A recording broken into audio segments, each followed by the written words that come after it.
We're using this pink granite. We lay the stones up to the front of our formwork. I use the opportunity for material selection. Block-shaped stones. These stones lay across. We pour our concrete in to the same level as these stones, which is part of the pattern of our wall, the stone wall underneath.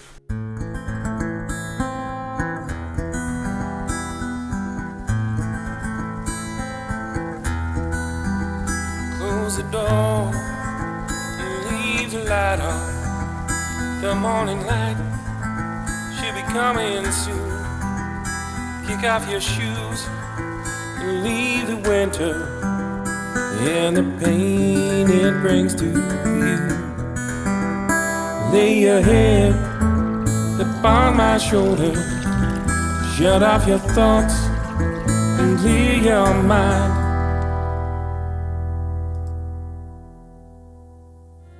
I'm just going to talk about this natural stone wall we're building. It's going to come up to this height.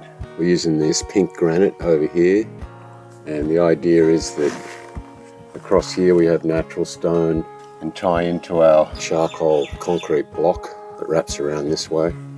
We lay the stones up to the front of our form here to keep it flat as it goes up, and then we lay a course out wedging it to the flat side of this timber. Then we backfill it with concrete and reinforcement, and that's what holds the whole thing together. And then as we want to go up, we just add more timbers onto our formwork. We'll just screw that in, make sure we're keeping it level, so we can build another course of this stone, which I'll take you through the process of as we go. It's a lot of fun, this process. As we go up each layer, we just keep adding steel in, so the concrete that's behind the stone is reinforced and stays strong. Yesterday we built out this treated pine wall, which is going to be the form that stays in behind the concrete. We used some steel brackets over here to wrap our garden retaining wall.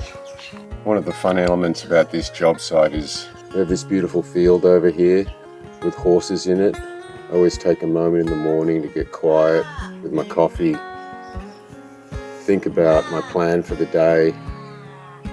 The first thing we need to do this morning is lock this in, so we've got another space for these stones to go in. So this morning the plan is to add this timber onto our formwork so we can build another course of this stone. Yeah, so we're going to level this because the wood can be a bit bent, so we want to make sure we're keeping it vertical. If I was just to screw this down as it is, it's going to be leaning in a bit. So we're going to stick a packer, 1.5mm packer, just on the edge here, kind of keep it vertical. Once we're satisfied this timber is completely vertical, we fix it off with a screw. We're using 150mm screws because this timber is 95mm thick. And as always, I always drill pilot holes before I bury my screw in to stop the timber splitting. Just keep it flush on the inside here, that's the plan. With everything lining up plumb, we fix it off with a couple more screws. We'll add a brace here to stop this bowing out.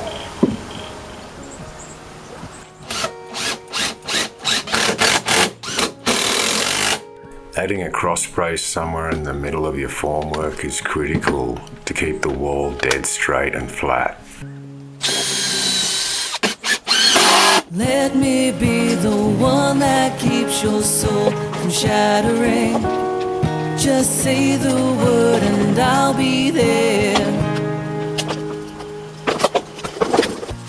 Every time I move materials like this stone or timber, I use the opportunity for material selection and create preferences of what materials I want to use where. So as we unload our cart, we do a bit of sorting for size, because when we're building the wall, it's good to know where our roughly different sizes are for filling in little pockets and so forth. So I'm stacking all the big ones really close, and I've got a pile of little ones over here. With enough stone to complete the next section of our wall, we have a few other things to prepare before we start laying. Just going to add a bit of mesh and hang it on the back of the wall, so as we pour the concrete later we can lock it in. We just keep doing this in layers, just like we lay the stone, and we'll all tie together. This new mesh we're adding overlaps with the existing mesh that we poured into the first part of this wall. By overlapping the mesh as we go, we'll create a strong engineered system. Before we start laying our next course of stone, we add fine gravel into the cracks between the other stones. We bring everything up to an even and flat height so it can support the next stone we're going to put in. Stone selection is a key part of this process, so we save all the really square block-shaped stones for our cornerstones to start our course with. We need cube-shaped, block-shaped stones for this process to work because we're constantly building the wall flat and then starting over again. So we need a stone with a flat bottom and a flat face so it can sit tight up against our formwork but sit on the previous course. It'll probably never sit perfectly on the previous course, so we use small bits of recycled concrete or gravel chips to wedge it up to get it flat against the front formwork. With the cornerstone in place and secure, we just work our way along the course to the other side. These stones don't have to be as square and cubed as our cornerstone, as long as they've got a nice flat face to lay up against our formwork. We also try to make sure that these stones lay across the cracks in the stones underneath, which creates a strong and attractive wall. As we get to the end of the course, we set the other cornerstone in on the end and work our way back. In this case, I'm using a screw to help secure this cornerstone to hold it into the right place. After adding gravel to fill any cracks between the stones and wetting the whole system down, we're ready to start backfilling our concrete. We pour our concrete in very gently as these stones are just leaning up against the form. We're using my usual custom concrete mix for this process, which is my 6:1 Portland cement gravel sand plus 1 shovel load of mortar. And in this case we've also added some pigment to help the appearance of the stone in case any of the concrete shows through the cracks. We just keep adding small batches of concrete as we've worked it in because we're trying to get the concrete up to the same level as these stones to create a flat platform for the next layer of stone. Our cornerstone is sitting a bit higher than the other course of stones, so we just build up the concrete behind it as we'll be adding another stone next to the cornerstone. The strategy in building this wall is to constantly keep creating flat courses so you can lay the next block on top with a nice T-joint. So the stone we're going to select to put next to this cornerstone is going to be roughly the same height. So when we're doing the future course, we can put another stone that lays across these two stones. Once we've fit the stone snug up against the cornerstone, we go through the normal adjustments of putting small concrete chips under it to get it flat up against our form. This is what's going to create the flat stone wall look when we rip the form off. When we're satisfied the stone's in the right position, we backfill it with concrete and continue with our process. Here I'm adding a small stone to fill out a little void under this larger stone, which is part of the pattern of our wall. The large stones are surrounded by small stones. To keep resolving the stone wall into flat areas so another layer can be put on top. So we often use small stones next to the large stones. This creates a very attractive pattern in the wall. With this small stone in place, we just continue to agitate the concrete to get a really good adhesion and get ready to put the next stone in. We try and keep the pattern of mixing large stones with small stones. There are no strict rules in this stone wall process, but there is a formula we try to stick to, which leads to an attractive pattern and also a strong engineered wall. And that's the constant mix of the big and small stones, as I've just discussed. So after laying a couple of these larger stones next to each other, we're going to bridge these two large stones with a collection of small stones.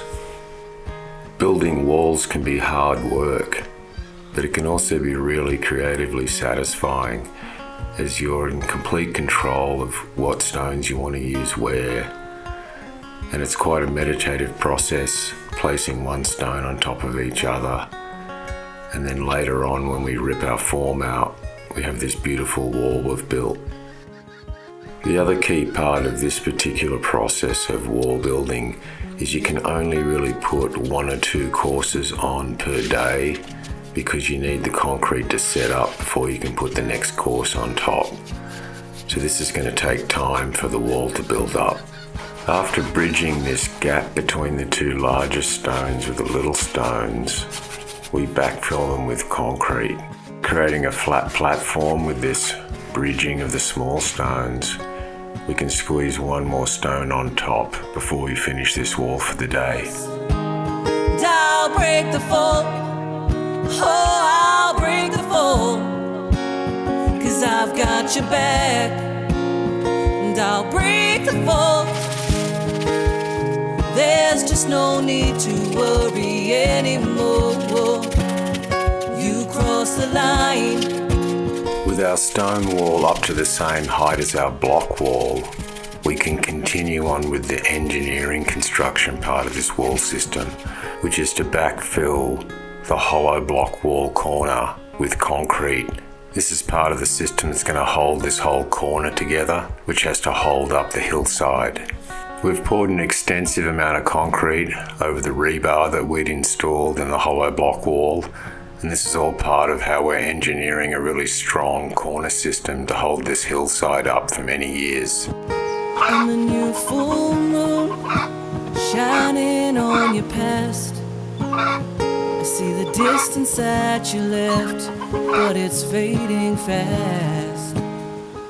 The resident chickens have come to see how our wall turned out.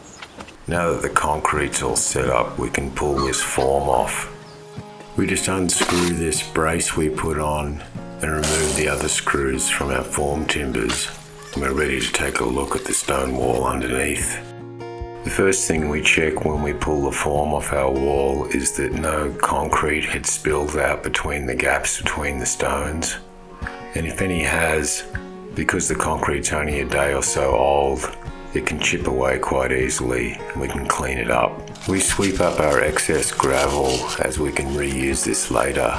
So we've just removed the form for our stone wall, natural stone wall. We're just checking it to make sure everything's looking good, which it is. It's nice and flat. Now I'm going to add some form boards along here so we can build it up, because it's going to come up to this height. I'm using one of my pre-formed panels that I often use for this type of application, as it's extra strong so the stone won't bow the timber out, and we'll end up with a really nice flat wall. But any kind of strong, stiff timber can be used for this process. I just fix it in at a couple of key points, and it's going to be ready for our next course of stone. Let me be the one that keeps your soul from shattering. Just say the word and I'll be there. We got this corner filled with concrete yesterday, so trying to set a heavy foundation here so our wall doesn't move when planted out. Yeah, today we're going to work on the section over here, this wall corner turnaround for the side of the ramp. So join me on the next episode as we construct this corner section of our hollow block wall. We'll go through the process of how we lay the block and fill them for this end section of our wall. Thanks for joining me this week in my YouTube channel. Check the link below, and while you're at it, hit the subscribe button or make a comment so I can help you with your future construction solutions. And don't forget to follow our channel for more ideas and how-to tips for home and garden projects.